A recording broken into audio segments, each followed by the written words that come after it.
Vishnupad Paramahansa Pariprajak Acharya Stotra Satasi Srimad Bhaktivedanta Swami Prabhupada Ki Jai. ISKCON founder Acharya Srila Prabhupada Ki Jai. Jai Om Vishnupad Paramahansa Pariprajak Acharya Stotra Satasi Srimad Bhaktivedanta Saraswati Goswami Prabhupada Ki Jai. Ananta Koti Vaishnava Vrinda Ki Jai. Namacharya Srila Haridas Thakur Ki Jai. Prem se kaho Sri Krishna Chaitanya Prabhu Nityananda Shri Advaita Gadadhar Shivasari Gaur Bhaktivinoda Ki Jai. Shri Shri Radha Krishna Gopa Gopinath Sham Kunda Radha Kunda Giri Govardhan Ki Jai. Vrindavan Dham Ki Jai. Navadvip Dham Ki Jai. Jamuna Mai Ki Jai. Ganga Mai Ki Jai. Tulsi Devi Ki Jai. Bhakti Devi Ki Jai.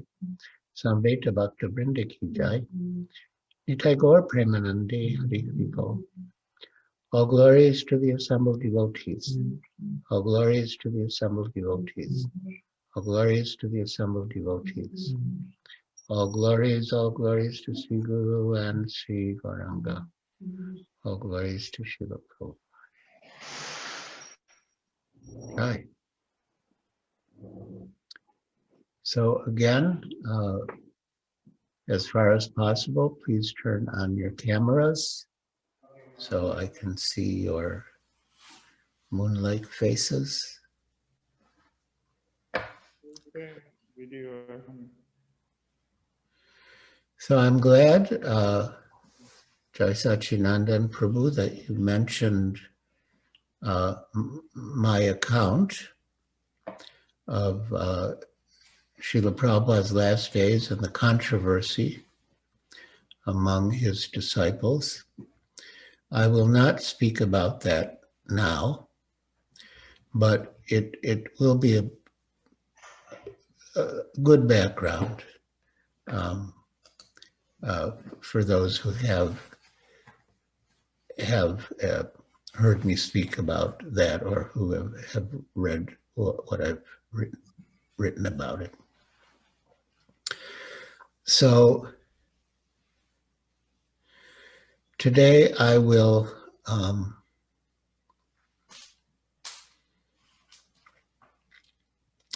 there's so much to say about Srila Prabhupada's departure and the aftermath of his departure.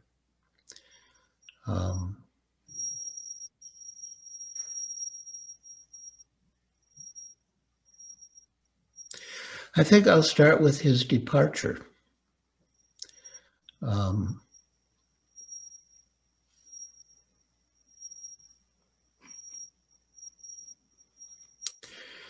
I was at the head of his bed, wishing I could have one last chance to serve Prabhupada in his bodily form. Suddenly he threw his arm back, and I was able to touch his hand and squeeze it gently. He had fulfilled my desire. I was grateful, satisfied, even amidst the overwhelming sorrow. As Srila Prabhupada's departure drew closer, the kirtan, led by Bharadraj, became more and more intense, sung in a kind of unusual chorus of two parts. Some devotees were singing Jai Prabhupada, while others were chanting the Maha Mantra. And somehow the two blended together in the most perfectly beautiful way. At 7:25, Prabhupada opened his eyes and moved his lips, speaking Hare Krishna. Then his jaw dropped, his complexion darkened, and he went still. The Kaviraj took Prabhupada's pulse and held a cotton swab to his nostrils. There was no breath. Tamal Krishna Goswami wrote in his diary, Our beloved Srila Prabhupada had departed. He had been surrounded by loving disciples chanting the holy names of Krishna, lying peacefully on his bed in Ramanreti, Vrindavan, the sacred land where Krishna and his friends used to sport. His head was pointing toward the deities of Krishna Balaram. His forehead decorated with chandan and a large tulsi leaf, with photos of Krishna Balaram and Radha Krishna and Lord Nrsingadev and Prabhupada's Guru Maharaj nearby. A volume of Sri Chaitanya Charitamrita laid beside his pillow. Holding Tulsi in his right hand, he had departed and returned to the lotus feet of Krishna, from whence he had come. It was 7:25 on Gaur Chaturthi Tithi, the fourth day of the light half of the month of Kartik, 5 minutes after the beginning of Amrita Yoga, the most auspicious time of the day. Bharadraj Prabhu wrote in his journal, 7:25, Prabhupada enters my heart in a flood of tears. The sun of the world has set. The shelter of the world has entered Vaikuntha. Harinam continues on and on. The room was filled with crying and wailing. The kirtan was going wild, with devotees chanting Hare Krishna and Jai Prabhupada. Pishima, Srila Prabhupada's sister, weeping piteously, went to the foot of Srila Prabhupada's bed, lifted the chadar, and placed his feet on her head. Then she took the dust from his feet and smeared it on her head and her eyes. Other devotees followed, clutching Prabhupada's lotus feet. Most of the devotees were then asked to leave, and Upendra wiped Prabhupada's body, decorated it with Vaishnav tilak markings, and dressed him in fresh cloth. And then, Prabhupada was taken into the temple room and on a palanquin, and that palanquin fit perfectly on his Vyasasan, so he was placed on his Vyasasan in the palanquin. And by Prabhupada's grace, even amidst the overwhelming feeling of sorrow, I was surprised to find myself experiencing a sort of ecstasy.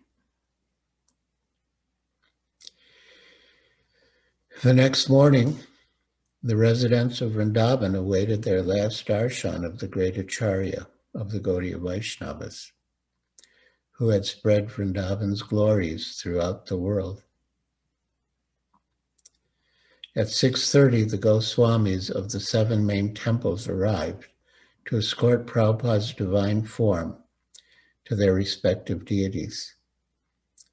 He was sitting straight up, legs crossed, wearing his hat and chadar, in his flower-decorated palanquin, covered with garlands offered by disciples the night before. Vrajavasis came out from their homes and shops to watch, standing on steps and balconies alongside the road, calling out Jai Prabhupada to honor Vrindavan's favorite son, most famous saint, and international ambassador. All these hundreds of people came from nowhere, Rajashekar recalled. I couldn't figure out how everyone had heard about the procession or even how they heard that Prabhupada had left. I had never seen Vrindavan in such a mood. Everyone came out to pay homage. Wherever we went, the rooftops were packed. As we went from one place to the other, Bhagavat remembered, people were performing arati, offering flowers, and offering prasad. All of Vrindavan was displaying their love and affection for Srila Prabhupada. Tamal Krishna, along with many of us, was openly weeping.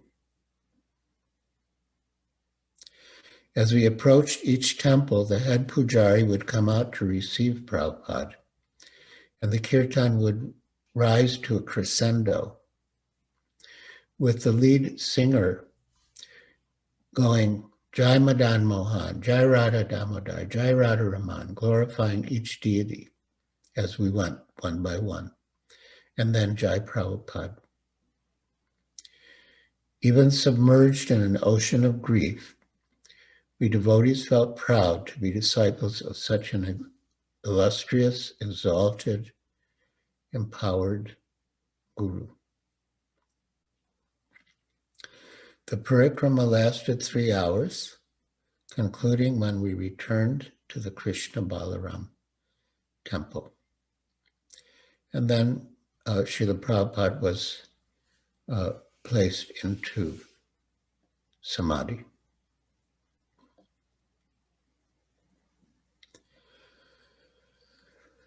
Srila Prabhupada had instructed us to give 100 rupees to the main temples in Vrindavan, so that after his departure, they would do a Raj Bhoga offering on his behalf. They brought the Mahaprasad to the Krishna Balaram temple, and from there, devotees took it to Bhagaji's house, which was just near the temple. Bhagaji was a good friend of Srila Prabhupada's and a supporter. One of the Mahants of the Radha Damodar temple, where Prabhupada had resided before going to America, and where he had kept his rooms even after his return, came to Prabhupada's house with Mahaprasad. As I watched, the Mahant, Gaurachand Goswami, who was blind, started banging his cane on the bricks around the house and exclaimed, "Where is Bhaktivedanta Swami Prabhupada? Swami Maharaj, are you there? I want to see you. Where are you? I know you're there. Swami Maharaj, I know you are there." Considering what had been a mixed relationship between Prabhupada and the Radha Damodar Goswamis, I was touched. The caste Goswami's affection for Prabhupada had prevailed.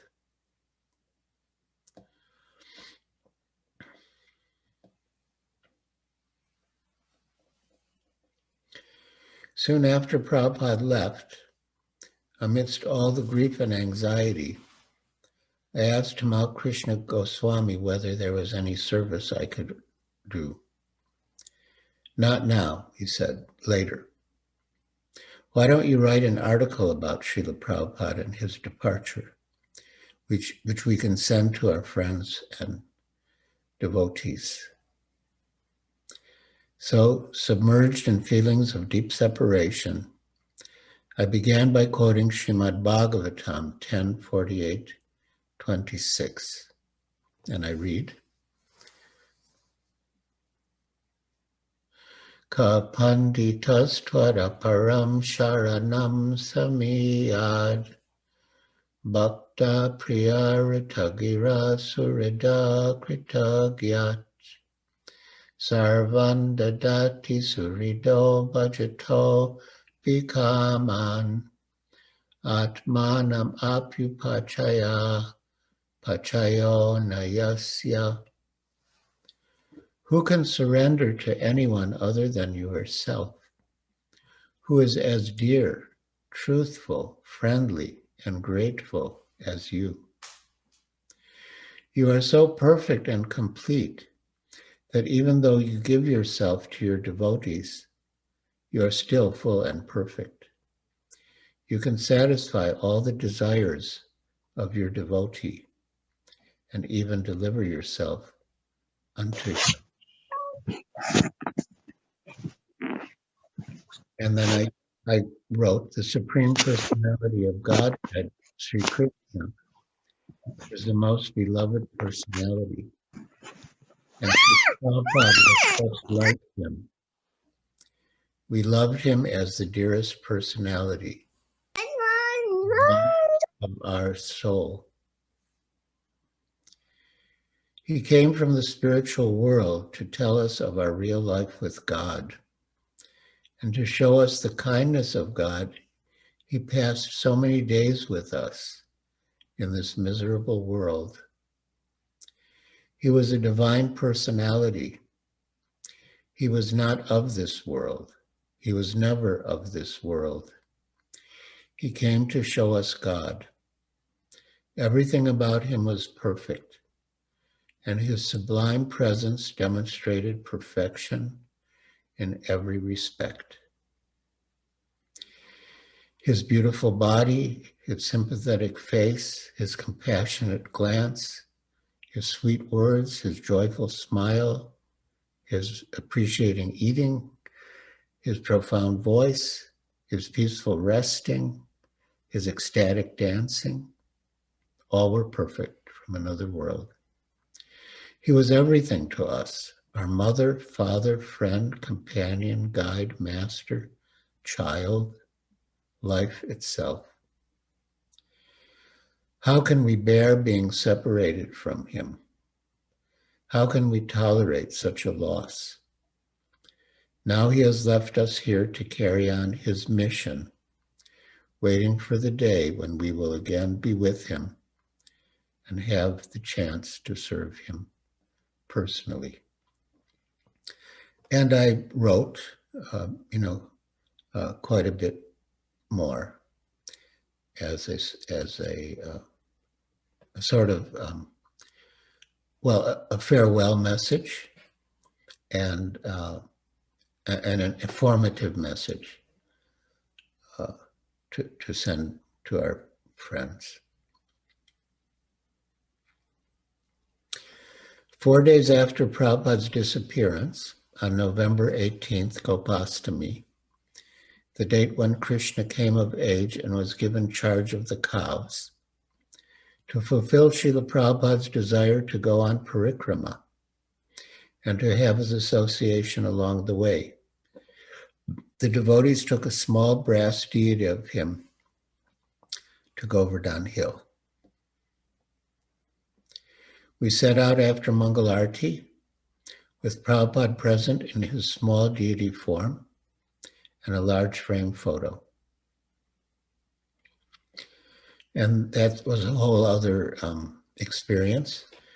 But one very, very significant part of it came when we went to Radhakund.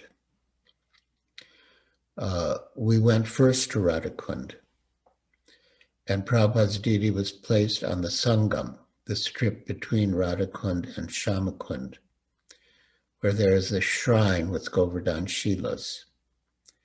As we performed kirtan, I had the clear realization that the deity and Srila Prabhupada were the same. The deity was actually him. There was no difference. I began to cry, but I was happy. Prabhupada was right there, still with us.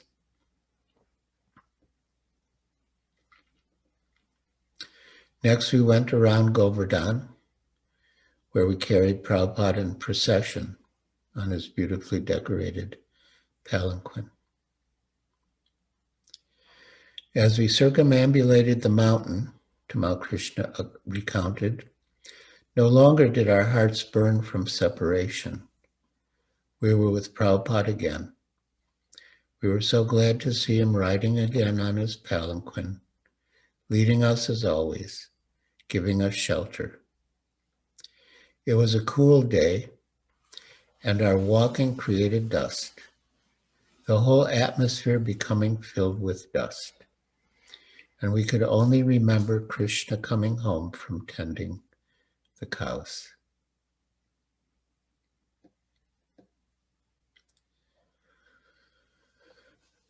After the exhilaration of the outing to Govardhan, during which we had felt Prabhupada's presence so strongly, I was again beset by deep feelings of separation.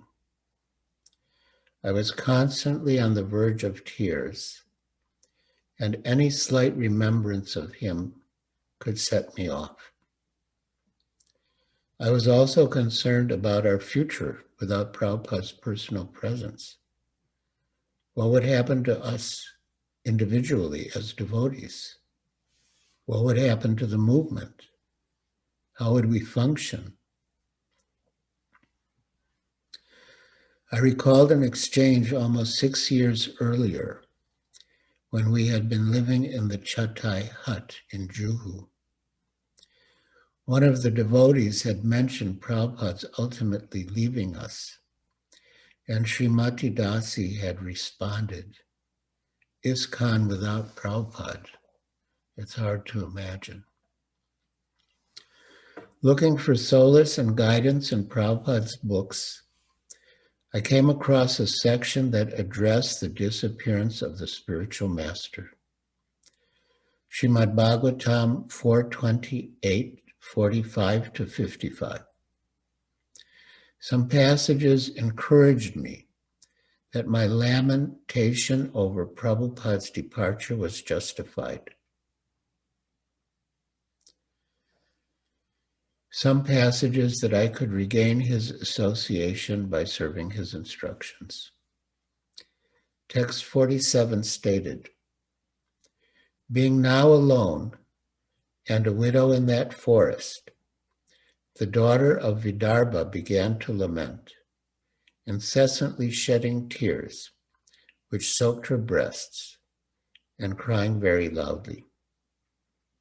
In his purport, Srila Prabhupada had written, figuratively, the queen is supposed to be the disciple of the king. Thus, when the mortal body of the spiritual master expires, his disciple should cry exactly as the queen cries when the king leaves his body. However, the disciple and spiritual master are never separated, because the spiritual master always keeps company with the disciple, as long as the disciple follows strictly the instructions of the spiritual master. This is called the association of vani, words. Physical presence is called vapu.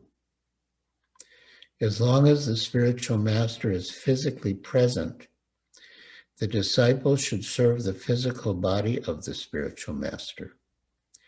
And when the spiritual master is no longer physically existing, the disciple should serve the instructions of the spiritual master. The next verse discussed the chaos or disorder that I anticipated might follow Prabhupada's disappearance. The queen addressed her late husband, "O best of kings, please get up, get up. Just see this world surrounded by water and infested with rogues and so-called kings. The world is very much afraid, and it is your duty to protect her." And in the purport, Srila Prabhupada explained, quote, whenever an Acharya comes, following the superior orders of the Supreme Personality of Godhead or his representative, he establishes the principle of religion as enunciated in Bhagavad Gita. Religion means abiding by the orders of the Supreme Personality of Godhead. Religious principles begin from the time one surrenders to the Supreme Personality of Godhead. It is the Acharya's duty to spread a bona fide religious system and induce everyone to bow down before the Supreme Lord. Unfortunately, when the Acharya disappears, rogues and non-devotees take advantage and immediately begin to introduce unauthorized principles in the name of so-called swamis, yogis, philanthropists, welfare workers, and so on.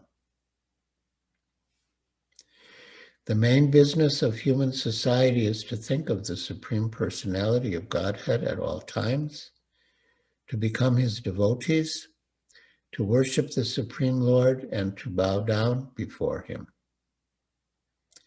Here Srila Prabhupada is paraphrasing Lord Krishna's instruction in the Bhagavad Gita, Manmana Bhavamad Bhakto Madhyaji Mam Namaskar, which comes twice in the Bhagavad Gita. The main business of human society is to think of the Supreme Personality of Godhead at all times, Manmana, to become his devotees, Madbhakta, to worship the Supreme Lord, Madhyaji, and to bow down before him, Mam Namaskaru. The Acharya, the authorized representative of the Supreme Lord, establishes these principles, but when he disappears, things once again become disordered. The perfect disciples of the Acharya try to relieve the situation by sincerely following the instructions of the spiritual master. I was astonished. Srila Prabhupada was telling me exactly what I needed to know. The perfect disciples of the Acharya try to relieve the situation by sincerely following the instructions of the spiritual master. Still, I had some apprehensions. How would I get detailed guidance from Prabhupada when there was a question regarding which of his instructions to apply in a particular complex situation? And what would be my qualification to receive such guidance? His answers began in his purport to text 50.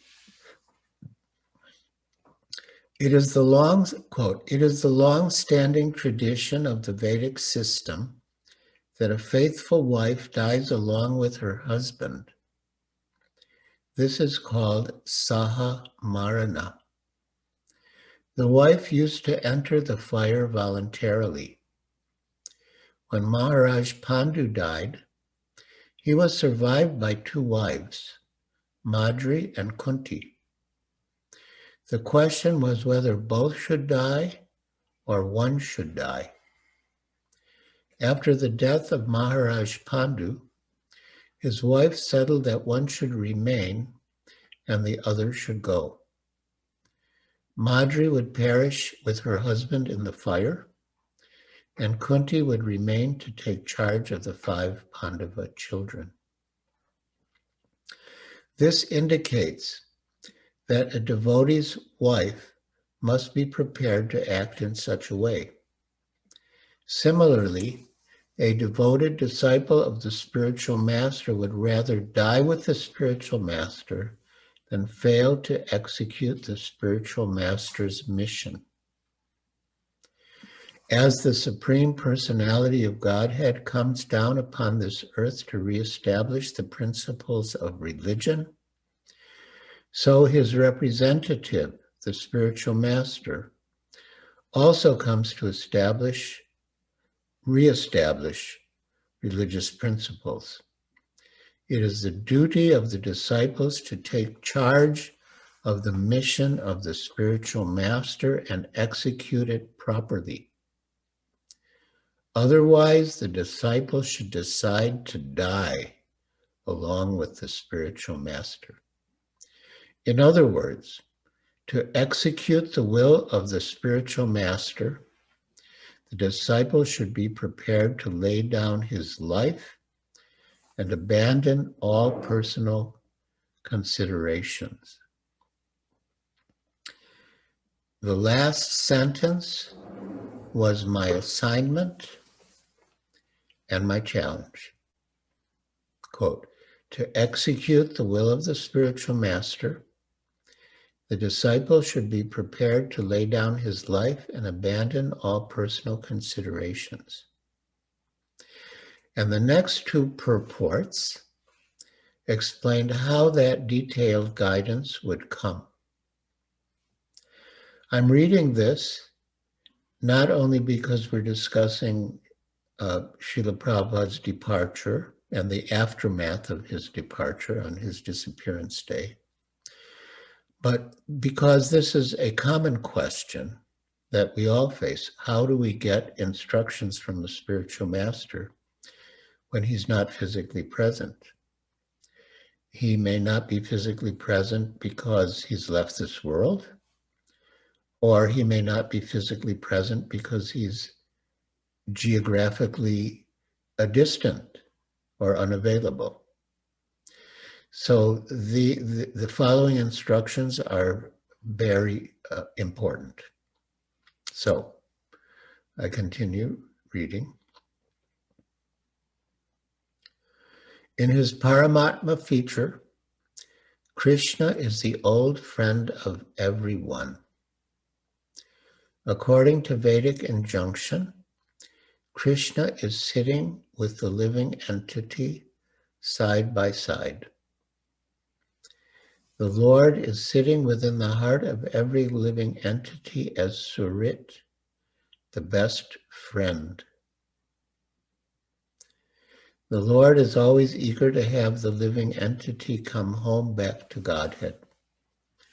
Sitting with the living entity as witness, the Lord gives him all chances to enjoy himself materially.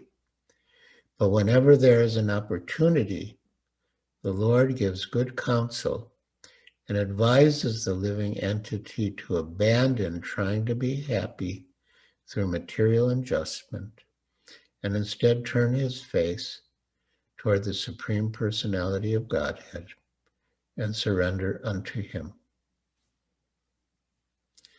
When one becomes serious to follow the mission of the spiritual master, his resolution is tantamount, means like equal, the same as seeing the Supreme Personality of Godhead. As explained before, this means meeting the Supreme Personality of Godhead and the instruction of the spiritual master. This is technically called Vani Seva.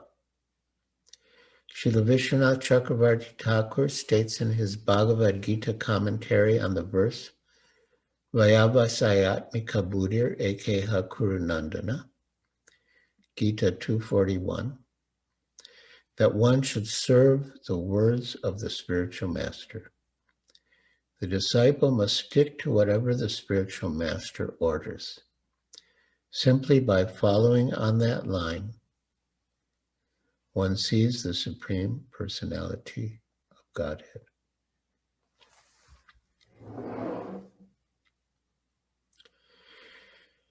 In conclusion, if a disciple is very serious to execute the mission of the spiritual master, he immediately associates with the Supreme Personality of Godhead by Vani or Vapu. This is the only secret of success in seeing the Supreme Personality of Godhead. If one engages in the service of the spiritual master, he not only sees the Supreme Personality of Godhead, but attains liberation. As far as material conveniences are concerned, they automatically come, just as the maidservants of a queen follow the queen wherever she goes. Liberation is no problem for the pure devotee, and all material conveniences are simply awaiting him at all stages of life. reading this, I felt purified and exhilarated. I had gotten the guidance, the answers I needed in a most encouraging and empowering way. I went to share my discovery with Tamal Krishna and other friends who agreed that Srila Prabhupada was so perfect that he could provide all necessary instruction even after his departure. So, this was, what can I say? Srila Prabhupada was so perfect that he gave us the instructions we needed just at the time we needed them after he left. And as Srila Prabhupada wrote in his dedication to Srimad Bhagavatam, dedicated to his Guru Maharaj, Srila Bhaktisiddhanta Saraswati Thakur, he lives forever by his divine instructions, and the follower lives with him. So, although we are feeling separation from Srila Prabhupada on this day, especially, but we can feel his presence, we can have his association by following his instructions. I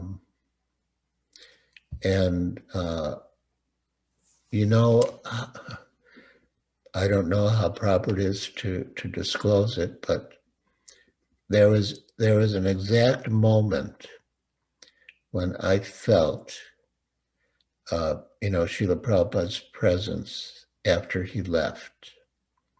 It's very much like what was described in the sections from the fourth canto, from which I read some excerpts.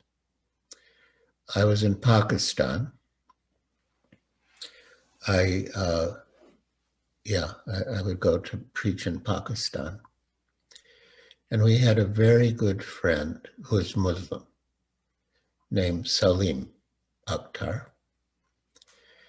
And he was so helpful. I don't think we hardly had any friends in Bombay amongst the Hindu community who were as helpful as Salim was. So Salim had a big house in an area called Clifton, which in a way is sort of like Juhu Beach in that it's very near the sea. And so he invited us, because we really didn't have any place of our own. So he invited us to stay with him, and we did stay with him for some time.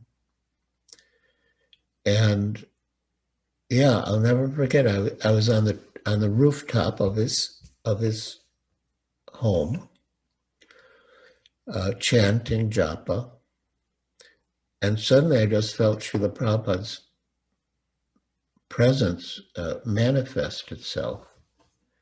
I didn't read that full section from the fourth canto because a little later it describes how the Paramatma appears to the queen, who figuratively represents the disciple, to give her guidance in the absence of her husband, or in our case, it would be in the absence of the spiritual master. And it was just like that.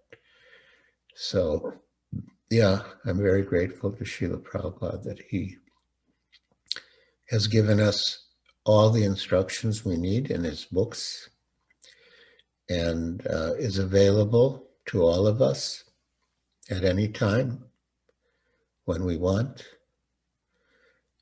And he's created a house in which the whole world can live peacefully and happily. Hare Krishna. All glories to Srila Prabhupada.